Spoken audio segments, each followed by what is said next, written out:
원의 성질 교과서 뒷부분에 있는 구두장이의 칼 아벨로스라는 새 반원으로 이루어진 도형인데요. 이 도형의 성질에 대해서 알지오메스를 이용해서 직접 작도를 해보고 어떠한 성질이 있는지 알아보도록 하는 시간을 갖도록 하겠습니다. 알지오메스에서 한번 그려보기 전에 원과 관련된 기능들을 한번 살펴보도록 하겠습니다. 첫 번째는 원 중심과 한 점이라는 기능이 중심을 찍고 마우스로 두 번째 점을 찍는 까지가 이제 원의 반지름이 되겠죠. 그래서 원의 중심과 그 반지름을 길이로 하는 원을 작도하는 것이고요. 두 번째는 컴퍼스 기능인데요. 컴퍼스는 말 그대로 기능이 작도해서 일정한 선분의 길이를 복제하는 게 컴퍼스의 기능이었죠. 이것도 마찬가지로 AB라는 선분을 똑같은 반지름의 길이를 하는 원만큼을 작도를 한 겁니다. 다음 세 번째로 원 3점인데요. 원은 점 3개로 정의를 할 수가 있습니다. 그래서 이런 식으로 두 점을 찍고 마지막 한 점을 어디에 찍느냐에 따라서 원의 모양이 바뀌겠죠. 3점이 있으면 원을 그릴 수 있습니다.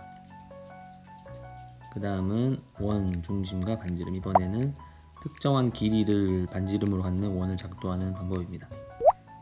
그래서 원의 반지름의 길이를 고정하고 싶을 때 사용하는 기능입니다. 단위원을 할 때는 반지름의 길이를 1로 해주면 되겠죠. 그 다음 호 기능인데요. 시계 반대 방향으로 호를 찍어주면 되겠습니다. 그러면 한쪽은 C점은 호의 각도를 조절하는 것이고, 두 번째 찍은 점은 그 호의 반지름의 길이를 조절할 수가 있습니다.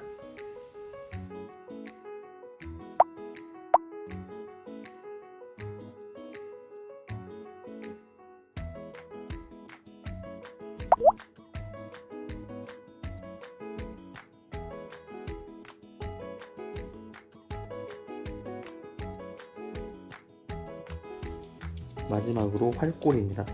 활골은 부채꼴과 마찬가지로 중심 한 점과 두 점을 선택을 해주면 됩니다. 두 번째 점은 마찬가지로 반지름의 길이, 세 번째 점은 중심각의 크기가 되고, 면적도 색칠을 할 수가 있습니다. 패턴 스타일처럼 활골이나 부채꼴도 면적 표시를 하고 색상을 원하는 대로 정할 수가 있습니다. 그럼 이제 작도를 해볼 텐데요. 먼저 원을 그려야겠죠. 나중에 성질을 증명하기 계산이 편하도록 반지름의 길이가 1인 원을 만들어 보도록 하겠습니다. 그러면 네 번째에 있는 중심과 반지름이라는 도구를 이용해야겠죠. 반지름을 1로 입력을 해줍니다. 그리고 스크롤을 확대해서 화면에 꽉 차도록 놓습니다. 그리고 나서 내부에 있는 두 점을 찾기 위해서 먼저 원의 지름에 해당이 되는 직선을 작도를 해주고, 내부에 움직일 수 있게 하기 위해서 대상 위의 점이라는 기능을 이용을 합니다. 이제 큰 원의 지름 위에 중심이 있으면서 한 점에 접하는 원을 작도합니다. 이런 식으로 대상 위의 점으로 설정하게 되면 점이 원의 지름 위에서만 움직이게 됩니다.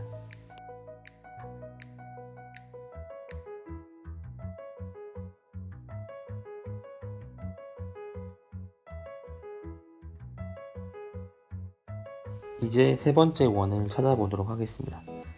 세 번째 원을 찾기 위해서 먼저 직선과 원의 교점을 찾습니다.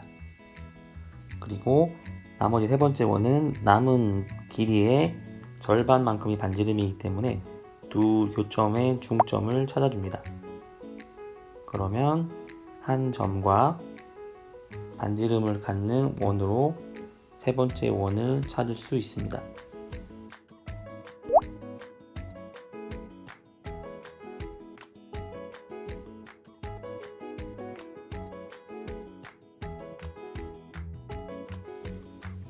이제 부채꼴 도구를 활용해서 반원에 해당되는 부분에 색을 칠해 보도록 하겠습니다. 원의 중심과 두 점을 이용해서 부채꼴 형태를 해주고, 패션 스타일 설정에서 채우기, 그리고 색상을 원하는 대로 정하고 투명도를 조절할 수 있습니다. 색상은 파란색으로 하고 약간 투명하게 해보도록 하겠습니다. 이제 나머지 두 원도 같은 방식으로 색칠해 보겠습니다. 나중에 면적을 색을 입힌 경우 위에 덧씌워지기 때문에 부채꼴의 면적을 흰색으로 칠하게 되면 빈 칸으로 보이게 할 수 있겠죠. 그리고 나머지 두 원도 모두 흰색으로 면적을 채우고 불필요한 부분은 숨기기 기능으로 숨겨보도록 하겠습니다.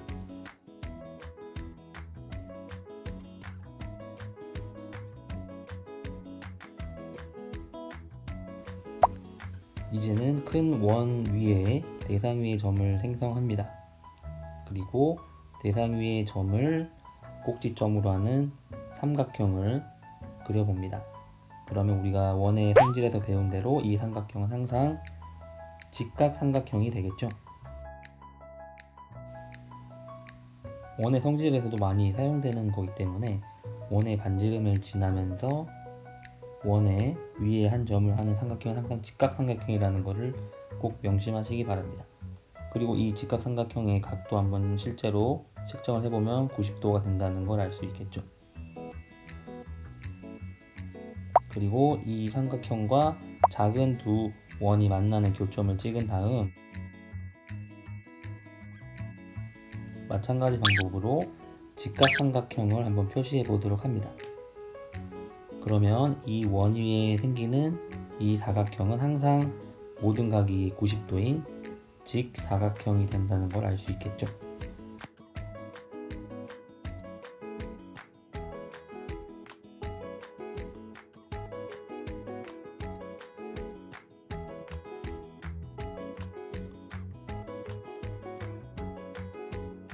그럼 이제 아벨로스의 원, 구두장이의 칼 관련된 어떤 성질이 있는지 간단하게 알아보도록 하겠습니다.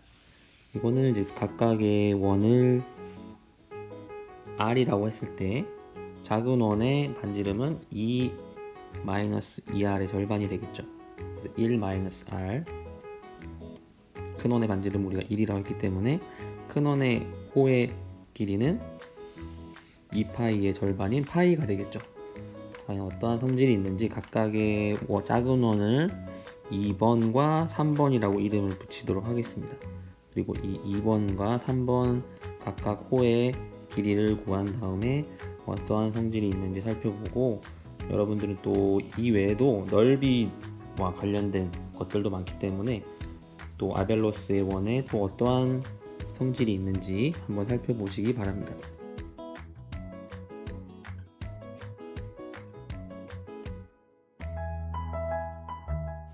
다음은 우리나라 태극기, 태극 문양과 관련되어 있는 내용을 살펴보도록 하겠습니다.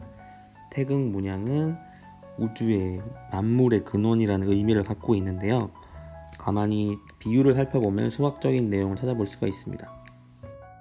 태극기는 일단 가로와 세로의 비가 3:2이기 때문에 좌표를 이용하도록 하겠습니다. 함수창을 열어서 좌표를 찍어주는데 먼저 0,0, 그 다음에 0,2 이런 식으로 직사각형, 태극기의 틀을 마련하는 직사각형을 만들기 위해서 점을 찍어줍니다. 왜냐하면 이 직사각형 모양에 서로 대각선을 그어서 그 대각선의 교점이 바로 태극 모양의 중심이 되기 때문입니다. 이제 만들어진 점을 이용해서 다각형 도구를 이용해서 태극기의 틀이 되는 직사각형을 작도합니다. 그리고 나서 대각선을 그어서 교점을 찾으면 그 점이 바로 태극 모양이 되는 원의 중심이 되겠죠. 그리고 태극 문양의 지름은 아까 그림에서 봤듯이 전체 태극기 가로 길이의 3분의 1입니다. 그래서 좌표축에 있는 점을 이용을 하면 쉽게 각각 3등분 되는 점을 찾을 수 있겠죠. 그럼 여기서 지름이 되는 부분의 길이를 찾아줍니다.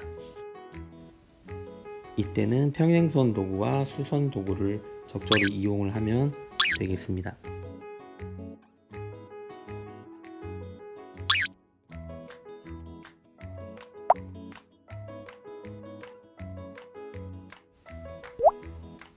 이제 태극 모양의 중심과 반지름에 해당하는 길이를 찾았으면 이제 부채꼴 도구를 이용해서 태극 문양을 색칠을 해보도록 하겠습니다.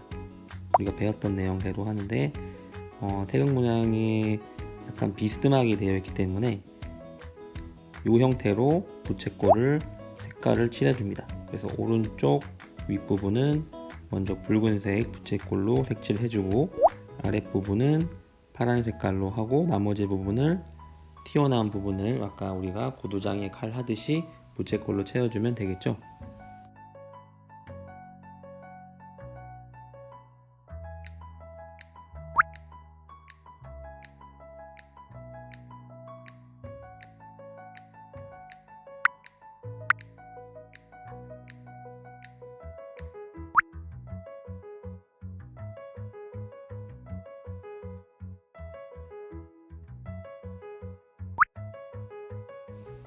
그럼 여러분들도 알지오메스를 이용해서 아벨로스의 원과 태극 모양을 한번 만들어 보시기 바랍니다.